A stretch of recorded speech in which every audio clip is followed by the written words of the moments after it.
असून मला माहिती नाही, म्हणजे मी त्या मोबदल्यात त्यांना. पेमेंटची अपेक्षा नाही आहे सर, महत्त्वाचं आता सध्या काम करायचं आहे मला. तुझा ॲटिट्यूड, तुझा अप्रोच खरंच खूप चांगला आहे. हे बघ, हा प्रोजेक्ट खरं तर प्रोजेक्ट कसला, ही एक समाजसेवा आहे आणि त्या सगळ्यासाठी तू तयार आहेस.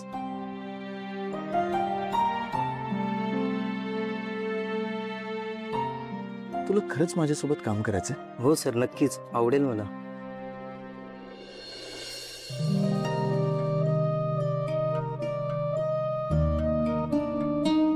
Okay, let's work too. Thank you sir, thank you so much. माझ्याकडे तुमचा नंबर आहे सर, मी तुम्हाला टेक्स्ट करतो. येतो सर. दादा ऐका ना, जेवणाच्या वेळेला तुम्ही आलात ते म्हणजे आलाच आहात तर 2 घास खाऊन जा ना. हो हो, प्लीज थांब, जेवून जा. बरं. ठीक आहे. ओके, जेवून. हो नक्की.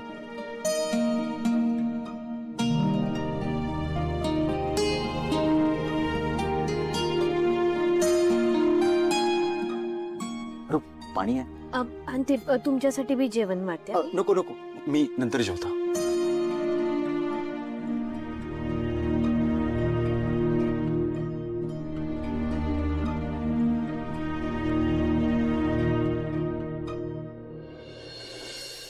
वहिनी, जेवण खरंच खूप मस्त आहे. वहिनी, एक रिक्वेस्ट होती. कसं आहे ना, इथलं मेसचं जेवण करून माझ्या पोटाची वाट लागली आहे. आज तुमच्या हातचं जेवण जेवलो तर आईच्या हाताचं जेवण जेवल्यासारखं वाटतंय. प्लीज शक्य झालं तर तुम्ही रोज माझ्यासाठी डबा द्याल का? मी खानावळीत जे पैसे देतो ते पैसे मी तुम्हाला देत जाईन. प्लीज वहिनी, नाही म्हणू नका.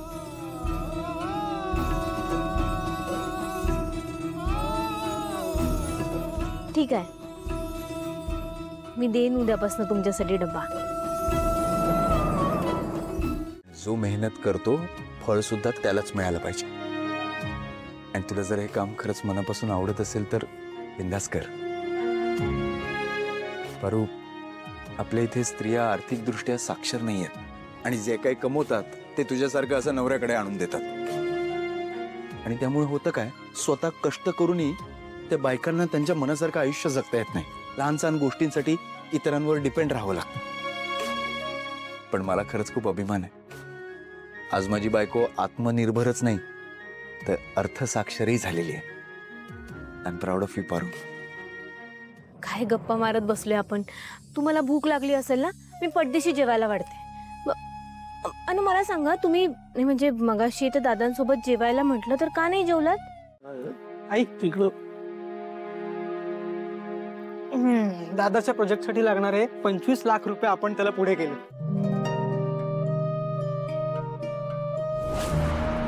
म्हणजे इनिशियल अमाऊंट आहे, पण ह्यामुळे त्याचं ऍटलिस्ट काम सुरू होईल. गुड. मला ना अशी इनर फिलिंग आहे की हे प्रोजेक्ट कमालच होणार आहे. हा, आणि त्याचा पण ड्रीम प्रोजेक्ट आहे म्हटल्यावर तो पण एकदम जीव ओतून काम करेल ना.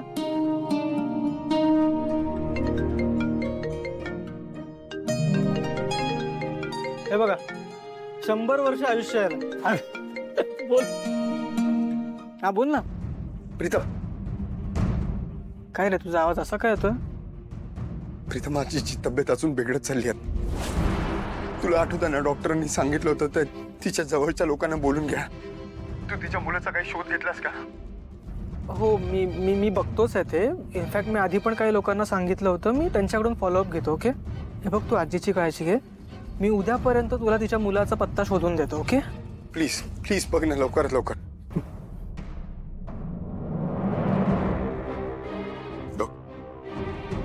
काय रे, काय म्हणत होता आदित्य? ऍक्च्युली तो आणि पारू ज्या आजीकडे राहतात त्याची जरा तब्येत बिघडली आहे. मग आपल्या फॅमिली डॉक्टरांना पाठवायचं का तिकडे? नाही नाही, नको. दादानी डॉक्टरची व्यवस्था केली आहे. ओके ओके ओके, मग ठीक आहे. मला खात्री आहे आदित्य नीट काळजी घेईल आजींची. घ्या, आता तर पैसे पण ट्रान्सफर झालेत.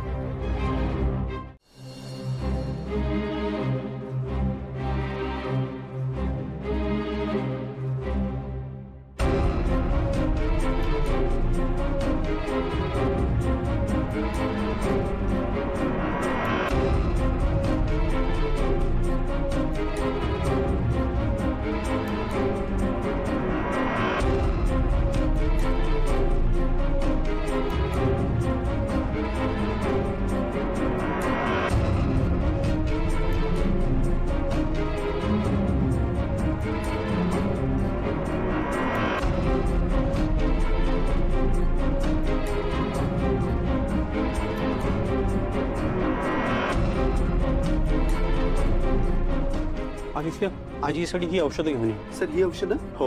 Okay sir.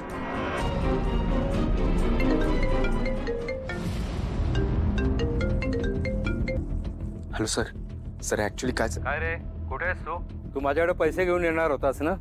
अजून नाही आला? Yes sir. मी त्यात तू मला न सांगता ऑफिसला दांडी मारलीस. हा, काय चाललंय काय तुझं? Sir please. काल मिळालेले पैसे घेऊन पळून ते गेला नाहीस ना? सर सर काय बोलताय सर? मी पैसे घेऊन का पळून जाईन? मी काय तुम्हाला सर प्लीज हे बघा, माझ्या इथे ना एक इमर्जन्सी झाली त्यामुळे मला ते मला काही माहित नाही. तू आत्ताच्या आत्ता मला पैसे घेऊन इथं हवायस. सर आत्ता नाही जमणार मला. प्लीज तुम्ही मी ताबडतोब फ्री होतो आणि लवकरात लवकर पैसे घेऊन येतो तुमच्याकडे. याचा माज उतरवायलाच पाहिजे. त्याला प्रोजेक्टचे ऍडव्हान्स पैसे काय मिळाले, उलट मलाच बोलायला लागलाय. हे आहिल्या मॅडमला सांगायलाच पाहिजे.